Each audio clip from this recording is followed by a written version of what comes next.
ते स्वामी पाय तिथे न्यून काय, स्वये भक्त प्रारब्ध घडवी ही माय. श्री स्वामी समर्थ. जय जय स्वामी समर्थ. तर भक्तगण, स्वामींनी पाठवलेला हा संदेश आपल्यासाठी खूप खास आहे. यातून स्वामी समर्थ तुमच्यासाठी काही हिताच्या गोष्टी सांगत आहेत. आजकालच्या धावपळीच्या जीवनात इतर काही वाईट ऐकण्यापेक्षा स्वामींचा संदेश ऐकलेला कधी पण चांगलाच ना. तेव्हा आपला जर स्वामीसेवेवर विश्वास असेल तर हा स्वामी संदेश शेवटपर्यंत ऐका. आणि तत्पूर्वी आपण जर आपल्या स्वामी स्पर्श या चॅनलवर नवीन आला असाल तर आत्ताच आपल्या स्वामी स्पर्श या चॅनलला नक्की सबस्क्राईब करा आणि या व्हिडिओला लाईक करा. श्री स्वामी समर्थ. तर भक्तगण, स्वामी समर्थ म्हणतात, प्रत्येकाला त्याच्या जीवनात वाईट दिवस बघितल्याशिवाय चांगल्या दिवसाची किंमत कधीच कळत नाही. बरोबर आहे ना? आपल्यावर अनेक प्रसंग येतात, परंतु वाईट वेळ पाहिल्याशिवाय आपल्याला चांगल्या वेळेची किंमत कधीच कळत नाही. यातून सद्गुरू समर्थ तुम्हाला सांगतायत की बाळांनो, तुमच्या जीवनात संकटात अडकले असाल, चारही बाजूंनी तुम्ही जर वाईट वेळेने घेरले गेले असाल, दुःखात चिंतेमध्ये असाल, तर तेव्हा तुम्हाला अनेकदा असं वाटतं की हे एकदाचं जग सोडून जाऊ का. लोक खूप टोचून बोलत असतील तर तुम्हाला वाईट वाटते. हीच खरी वाईट वेळ असते आणि ही वाईट वेळ प्रत्येकाच्या आयुष्यात येते. बरोबर आहे ना? तुम्ही गरीब असाल वा श्रीमंत, वाईट वेळ कोणालाच चुकत नाही. प्रत्येकाच्या जीवनात ती येते. परंतु भक्तगण, या वाईट वेळेमध्ये स्वामी सांगतात, तुम्ही कायमस्वरूपी नामस्मरणामध्ये राहा. ही तर एक वेळ आहे, मग ती चांगली असो किंवा वाईट असो, ती तर निघून जाणार आहे. तिचं गणितच आहे, ती येतेच निघून जाण्यासाठी असते. तेव्हा चांगली वेळ असो किंवा वाईट वेळ असो, कधीच दुःखी होऊ नका. अति चांगल्या वेळेमध्ये अति आनंदी होऊ नका. फक्त स्वामींच्या नामस्मरणामध्ये राहा. मग तुम्हाला ही वाईट चांगली वेळ, मोह वगैरे ह्यापासून कायमस्वरूपी चिंता राहणार नाही. तुम्ही त्यामध्ये अडकणार नाही. कारण की आत्ता तुमच्याकडे घर असेल, गाडी असेल, बंगला, पैसा असेल, हे सर्व काही स्वामींच्या इच्छेने आहे. स्वामींनी ठरवलं तर ते काही सेकंदात तुमच्याकडून काढूनही घेऊ शकतात. ही सर्व त्यांची किमया आहे. यामध्ये आपलं स्वतःचं असं काहीच नाही. म्हणून कधीच या वेळेवरती तसा तुम्ही परिणाम करून घेऊ नका. कायम शांत आणि आनंदी राहा. स्वामी म्हणतात, बाळांनो, तुम्ही जर माझे खरे भक्त असाल तर तुमच्यामध्ये या वाईट वेळेला तोंड देण्याची शक्ती पाहिजे. प्रत्येकाने त्याला सामोरं जाण्यासाठी तयार राहावं. कारण प्रत्येकाच्या मनात त्यांनी हे ठेवायचं आहे की आज आपल्या आयुष्यात जरी सध्या वाईट वेळ आहे तरी पण पुढे जाऊन चांगली वेळ नक्कीच येणार आहे. कारण आपण एक खरे स्वामीसेवक आहोत.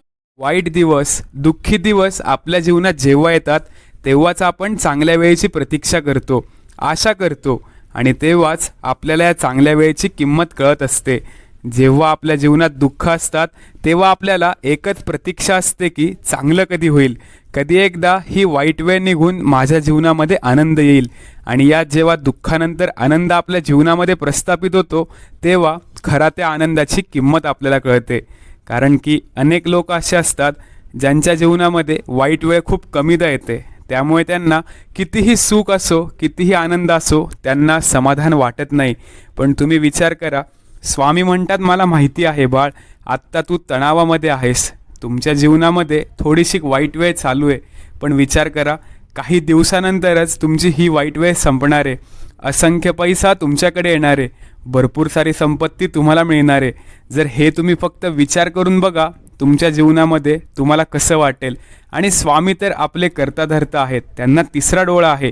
आणि स्वामी तेच म्हणत आहेत की आता तू घाबरून जाऊ नको, तू नामस्मरण कर. तू पुढे तुझ्या जीवनामध्ये काय करायचं आणि काय नाही हे मला माहिती आहे. आणि तुझ्या जीवनामध्ये मला दिसतंय की तू खूप आनंदी, निरोगी आयुष्य जगणार आहेस. मग तुम्ही फक्त ह्या विचारामध्ये राहा की जे काही करतील ते स्वामी समर्थ करतील, सर्व काही त्यांच्या मनानुसारच होईल. तेव्हा हा संदेश शेवटपर्यंत नक्की ऐका. स्वामी म्हणतात, बाळा, तू विचार कर, जर जीवनामध्ये कायमस्वरूपी चांगली आनंदी वेळ असेल, वाईट वेळ कधी आलीच नाही, तर त्या चांगल्या वेळेची किंमत तुला कळणार नाही. त्यात काहीच आनंद नाही. हा काळ थोडा वाईट आहे, तेव्हा तू माझी सेवा सोडू नको, कायम नामस्मरणात राहा. मग बघ तू कसा या वाईट वेळेतून बाहेर पडत नाहीस. ना तिसरा डोळा असल्यामुळे ते सांगतात आहे, बाळा, तुझ्यासोबत काहीतरी सकारात्मक आणि अनपेक्षित घडणार आहे. तू फक्त तुझ्या आयुष्यात खरं प्रेम आकर्षित करत राहा. माझ्या रूपी तुझा प्रेमळ भाव कायम राहू दे. तुझ्या जीवनातील प्रत्येक क्षण हा आनंदाने व सकारात्मक ऊर्जेने भरलेला असणार आहे आणि तू पूर्वीपेक्षा जास्त आनंदी होणार आहे. त्याचे मी तुला आशीर्वाद पाठवत आहे. भक्तगणो, स्वामींनी पाठवलेले हे आशीर्वाद प्राप्त करण्यासाठी आत्ताच कमेंट सेक्शनमध्ये श्री स्वामी समर्थ नक्की लिहा. स्वामी म्हणतात, बाळा, आज मी तुला सांगत आहे, हा आजचा व इथून पुढचे सर्व दिवस आनंदाचे, सर्वोत्कृष्ट आणि प्रेमाने भरलेले असणार आहेत. तुला तुझ्या प्रत्येक क्षेत्रात यश प्राप्त होऊन तू इतका आनंद अनुभवशील की तुझ्या सभोवतालचे प्रत्येक क्षण विश्वासाने भरून जातील. तू फक्त या सर्व गोष्टींसाठी, आनंदासाठी तयार राहा. माझ्या प्रिय बाळा, आत्ता माझ्या सानिध्यात तू आहेस आणि मला प्रसन्न करून घेत आहेस. त्यामुळे कायमस्वरूपी मी तुझ्याशी भावनिकतेने आणि बौद्धिकतेने सुसंगत आहे. आता तू फक्त बघ, सर्व काही कसं अचानक चमत्कारिकपणे तुझ्या बाजूने कार्य करते. फक्त एक लक्षात ठेव, तुम्हाला जीवनात कधीच काही फुकट मिळणार नाही. तुम्हाला कष्ट हे करावेच लागणार. कोणत्याही प्रकारची किंमत ही आपल्याला मोजावीच लागणार. मग अनेकदा ती पैशाच्या रूपात असेल किंवा अनेकदा कष्टाच्या रूपात. तुम्ही खूप नशीबवान आहात की तुम्हाला स्वामींची भक्ती करायला मिळते. म्हणून तुम्ही कधीही स्वामींकडे दुर्लक्ष करू नका. त्यांनी केलेल्या मार्गदर्शनानुसार चाला. त्यांनी सांगितलेल्या तत्वावर चाला. त्यांनी शिकवलेल्या शिकवणुकीवर आपले कार्य करा. स्वामी आपल्याला जो मार्ग दाखवतील त्याच मार्गावर आपण चालायचे आहे. भक्तगणो, तुम्ही स्वामी मार्गावर चालणार असाल तर आत्ताच कमेंट सेक्शनमध्ये होय, आम्ही स्वामी मार्गावर चालणार आहोत असे लिहून स्वामींना सांगा. स्वामी म्हणतात, डोळे झाकून परमेश्वरावर विश्वास ठेवा. कोणताही गुरु हा कधीच आपल्या शिष्याला नाराज करणार नाही. स्वामी म्हणतात, माझ्या बाळा, तुझ्यावर माझे पूर्णपणे लक्ष आहे. तुझी धावपळ, कष्ट सर्व मी बघतो आहे. तुझ्या ध्येयासाठी चाललेली सर्व धडपड मी पाहत आहे. तू करत असलेली भक्ती, तुझी सेवा सर्व माझ्यापर्यंत पोहोचती आहे. तुझं कर्म मी बघतो आहे. अशीच भक्ती सुरू ठेव, असेच काम सुरू ठेव. आत्ताप्रमाणेच इथून पुढे पण जेव्हा तुझ्या जीवनात अनेक अडचणी येतील तेव्हा तू त्यांवर मात कर. डगमगू नको. आयुष्यात चढउतार तर असतातच. जेव्हा असे अनेक कठीण प्रसंग येतात तिथूनच खरी स्वामीलीला चालू होते. बाळा, तू ज्याप्रमाणे स्वतःचे निर्णय घेशील तेव्हा प्रत्येक प्रसंग तुझ्यासाठी काळी मात्र असेल, की या प्रत्येक प्रसंगात मी तुझ्या अंतर्मनामध्ये बसलेला असेल आणि अशा प्रसंगावर जेव्हा तू मात करशील तेव्हा तू विजयी झालाच समज. तुला तुझ्या जीवनात जेवढे ज्ञान मिळवता येईल तेवढे ज्ञान मिळव. त्याचा उपयोग तुला स्वतःलाच होणार आहे. बाळा, तुला जीवनात अनेक गोष्टी मिळतील, त्यांचा गर्व तू कधीही करू नको. तू फक्त विश्वास ठेव, संयम ठेव. कायम तू स्वतः कार्य करत राहा आणि तू कायमस्वरूपी स्वतःला पडताळत राहा. माझ्या बाळा, या जगात प्रत्येकाची वेगळी वेगळी काही ना काही एक इच्छा मनात दडलेली असते. प्रत्येकजण त्यासाठी धावपळ करत असतो, पण अनेकदा ती इच्छा पूर्ण होता होता राहते. त्यासाठी बाळा, फक्त प्रयत्न करून चालणार नाही. कायमस्वरूपी तुला तुझ्या मनात आत्मविश्वास ठेवायला हवा. सकारात्मक विचार हे तुझ्या मनामध्ये असायला पाहिजे. सकारात्मक विचार तुम्हाला प्रत्येक गोष्टीमध्ये मदत करतात. परंतु एक जरी नकारात्मक विचार आला तरी तो विचार तुमच्यावर, तुमच्या कार्यावर खूप वाईट परिणाम करू शकतो. आणि त्याच जागी जर चांगला सकारात्मक विचार आला तर तो एक सकारात्मक विचार तुमचे संपूर्ण जीवन बदलण्याची ताकद ठेवतो.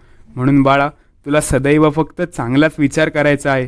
काहीही, कोणत्याही प्रकारे वाईट विचारांना मनात स्थान देऊ नको. जीवनामध्ये जे काही कराल ते पूर्णपणे विश्वासाने व सढळ वृत्तीने आणि प्रेमाने करायचं आहे. हे सर्व जर तू करशील तर विश्वास ठेव, लवकरच तुझ्या जीवनात चमत्कार हे होणार आहेत व प्रत्येक गोष्टीचा लाभ हा तुम्हाला मिळणार आहे. तुम्ही फक्त एक लक्षात ठेवा, कायम नीट राहा. समोरच्याशी सकारात्मक विचाराने बोला. आपले कर्म चांगले ठेवा आणि कोणालाही आपल्याकडून चुकीची वागणूक होणार नाही याची काळजी घ्या. हे असतात माझ्या श्रेष्ठ भक्ताचे लक्षणं. ते जर तुम्ही अंगीकारले तर तुम्ही नक्कीच माझे सर्वश्रेष्ठ भक्त होऊन जाल. कारण बाळा, जरी मी तुझ्या सोबत असलो तरी तुला तुझे कर्म कधीच चुकणार नाही. आत्ता जर तू वाईट कर्म केलंस तर नकळतपणे किंवा गुपचूपपणे कोणाला वाईट वागणूक दिलीस तर तुला तुझे हे वाईट कर्म चुकणार नाही. तुला पण तुझ्या या वाईट कर्माचे भोग हे फेडावेच लागणार. कारण बाळा एक लक्षात ठेव, मी माझ्या सर्व भक्तांना योग्य मार्गदर्शन करून योग्य मार्ग दाखवत असतो, इतकंच माझं काम आहे. पण शेवटी त्या मार्गावर किती चालायचं, कितपत टिकायचं किंवा त्या मार्गावर चालायचं का नाही हे त्या त्या भक्ताच्या हातात असते. तो शेवटी सर्वतोपरी त्यांचा निर्णय असतो. तेव्हा बाळा तू काळजी घे, तुझे कर्म सर्व काही चांगले ठेव. सर्व काही तुला दिलं आहे याचा अर्थ असा नाही की तू अहंकारी बन. कधीही तुला जे काही आहे किंवा जे काही प्राप्त झाले आहे याचा गर्व कधीच करू नको, कारण गर्वाचं घर हे देवाच्या दारात कायम खाली असते. तेव्हा इथून पुढे तू सदैव सद्विचारी, सत्कर्मी व स्वावलंबी राहा आणि एक कायमस्वरूपी आपल्या गुरूंच्या नामस्मरणात राहा. आणि हे विसरू नको की भिवू नकोस, मी तुझ्या पाठीशी. बाळा तुझ्या जीवनामध्ये जर सर्वच गोष्टी वाईट होत असतील, एकही गोष्ट मनाला पाहिजे तशी होत नसेल तर रडत बसू नको. कदाचित बाळा तुझी काम करण्याची पद्धत पण चुकीची असू शकते. अशा वेळी एकच लक्षात ठेव, जर बाकीचे सर्वजण ते करू शकतात तर मी का नाही, मी पण करू शकतो. तुझ्यात तेवढी ताकद आहे. तू चालू केलेली शर्यत आता तुलाच संपवायची आहे. कारण बाळा लोकही तुझ्या हरण्याची वाट बघत आहेत. असं म्हणतात की काळजी करणारी माणसे मिळायला भाग्य लागतं, पण काळजी करणारी माणसं मिळाले आहेत हे समजायला खूप मोठं भाग्य लागतं. बाळा विश्वास ठेव, जो माझा हात पकडतो त्याला कधीच कोणाचे पाय पकडायची वेळ येत नाही. कोण म्हणतो मी दिसत नाही, मी तर तेव्हाच दिसतो जेव्हा कोणीच साथ देत नाही. बरोबर आहे ना? सहमत असाल तर कमेंट सेक्शनमध्ये होय स्वामी राया हे नक्कीच लिहा. ज्याप्रमाणे परीक्षा पास होण्यासाठी जसा अभ्यास लागतो त्याचप्रमाणे भगवंतावरील प्रेम वाढवण्याकरिता अध्यात्माचा अभ्यास करणे गरजेचे आहे. इथून पुढे मी जे काही करील ते मी गुरूंच्या साक्षीत्वाने करणार आहे. ही जाणीव ठेवून जो काम करतो तो कायमस्वरूपी सुखी राहतो. बाळा स्वामी मार्ग तर तसा खूप सोपा आहे, पण हे कठीण एकच आहे की ते म्हणजे या मार्गावर टिकून राहणे. माझ्या प्रिय बाळा तू माझी सेवा करतो, स्वामींच्या केंद्रात येतो, हे सर्व काही माझ्या इच्छेने, स्वामी समर्थांच्या इच्छेने तिथं टिकून राहतो. ते तुझ्या पुण्याईने व तुझ्या सत्कर्माने. बाळा तुला दुखवणारे वादळ वारे जोरात वाहत असतात, पण घाबरतो कशाला? तुला आश्रय देणारे स्वामींचे मंदिर तुझ्या हृदयातच आहे. जीवनात कितीही संकटरूपी नागाने तुला दंश केला तरी त्याच्या विषाचा तुला काहीच परिणाम होणार नाही. बाळा निराश होऊ नको, मी तुझ्या पाठीशी आहे. या वादळाच्या भीतीत तू राहू नको, निराश होऊ नको, कारण चमत्कार हा शेवटच्या सेकंदापर्यंत होऊ शकतो. कारण या ब्रह्मांड नायक स्वामी समर्थांना अशक्य असे काहीच नाही. श्री स्वामी समर्थ. जय जय स्वामी समर्थ. प्रिय स्वामी सेवकांनो, सद्गुरूंनी पाठवलेला हा आजचा संदेश इथे संपला आहे. आपल्याला जर हे स्वामींनी पाठवलेले रोज संदेश ऐकायला आवडत असतील व आपण रोज जर हे संदेश इथपर्यंत ऐकत असाल तर आत्ताच कमेंट सेक्शनमध्ये आपले नाव आणि आपण कुठून हा संदेश ऐकत आहात हे नक्की लिहा, जेणेकरून आपल्याला कळेल की आपला हा संदेश कुठपर्यंत पोचतो आहे आणि स्वामींपर्यंत पण ही माहिती नक्कीच पोचेल. चला तर व्हिडिओ जर आवडला असेल तर व्हिडिओला लाईक करा, शेअर करा आणि आपला स्वामी स्पर्श या चॅनेलला नक्की सबस्क्राईब करा. धन्यवाद.